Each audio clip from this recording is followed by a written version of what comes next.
Let's talk about some tips for media buying success. So the first one is you want to start very small. So you start with small tests to get some data. To get those clicks, to see how many opt-ins you may get if you're running them to an opt-in landing page, then to see how many might take that kind of one-time offer that you would load on your thank you page, and then ultimately how many will end up going and buying your main offer.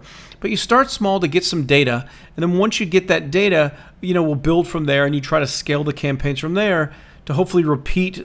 If you got good data, hopefully to scale it up to get more good data, so you keep the conversions, consistent, and you keep it building. Sometimes you may scale and you'll get different results, so you have to watch it carefully. But the first thing you do is you start small. You don't want to commit $20,000 to advertising.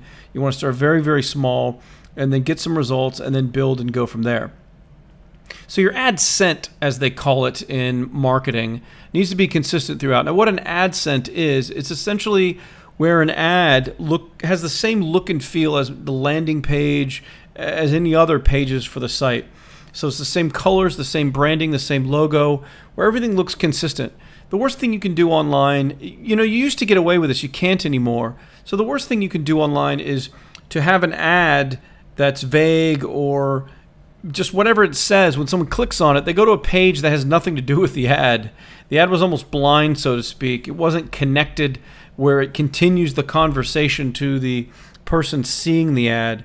So whatever the ad copy is, whatever's being promised in the ad, or whatever the ad talks about, the landing page needs to look similar to the ad, and it needs to continue the conversation and marketing communication so it continues with the same theme and the same content. So if your ad says 7 secrets to living a vegan lifestyle and losing 50 pounds, when they land on the landing page, it needs to also say somewhere, here are the 7 secrets to living a vegan lifestyle and losing 50 pounds. So it needs to carry through and be consistent. It needs to look very similar with colors. It needs to look very similar with fonts. It needs to have the same scent, as they say. So it's just continuing the journey for the prospect with all these parts that are related. You always need to be split testing ad creative. So an ad creative, if you don't know what that is yet, hearing me say it, ad creative is basically just a graphical ad. It's what it looks like and says. Creative is just the ad itself. So you constantly want to be split testing ad creative, so you can be running two of them at the same time, equally split testing them. So you're serving every other one to someone as they see them, so you can track which one's getting more clicks. But you can also track, and this is critical, you want to track the conversions all the way back through each different ad, because some ads can kind of pre-sell better than others, and maybe one ad won't get clicked on as much, but when it does get clicked on, it gets people to buy at a much higher rate. But you always want to be split testing ad creative, so you're always testing, trying to find the best available option. We already talked about testing previously in this course, and that's why you'll start to begin to see how you're going to apply it and why it's so important.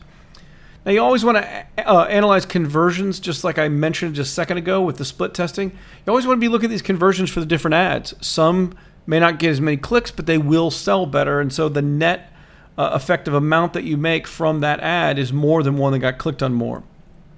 You want to have a clear goal in mind for your campaign.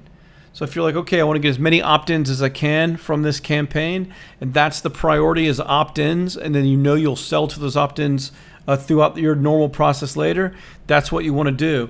If you want to send the traffic to an online store and you want to sell one specific object, one product, then that's your clear goal for that campaign to at least try and test. You may want to test campaigns where you are getting the opt-in first, and then against another campaign where you're not, and just going straight to a product page to try to get some metrics and see which path, which offer, which process will work better. You want to pinpoint the most effective demographics when you do media buying. You want to do some testing, get that data, get some conversions. We're going to talk about this, and then really pinpoint the most effective demographics, that kind of age group, the salary range, the gender, the location, so on and so forth, so you can keep retargeting those demographics, the similar ones, as you roll out and scale your ad campaigns. Last but not least, how much you pay for your ads and for your clicks and for everything you end up buying with media buying. It's often a difference between success and failure for your campaign. So if you could save 10 or 15% on what what you're spending, it can make all the difference in profits or break even, or losing money and it not being a winning campaign. So you have to be very, very careful about what you pay, and I'm going to talk to you more about that, how to negotiate, how to get deals, how to save money And if you do that, you just increase your odds on how much money you make. If you go back to the 3 core principles of this course, the 3 ways that we can make more money for your business. We can have you driving more traffic, we can have you spending less on average per visitor, and we can raise the amount that each visitor is worth in our business. Well, obviously that second one, the more we can lower the amount we pay per visitor to get them to our websites and into our business, into our marketing, the more money we make, the more profit we'll make for you. So no surprise, media buying is the same way. And when you're dealing with large numbers of impressions and ads and where the money can really grow, then those savings and paying less really, really adds up.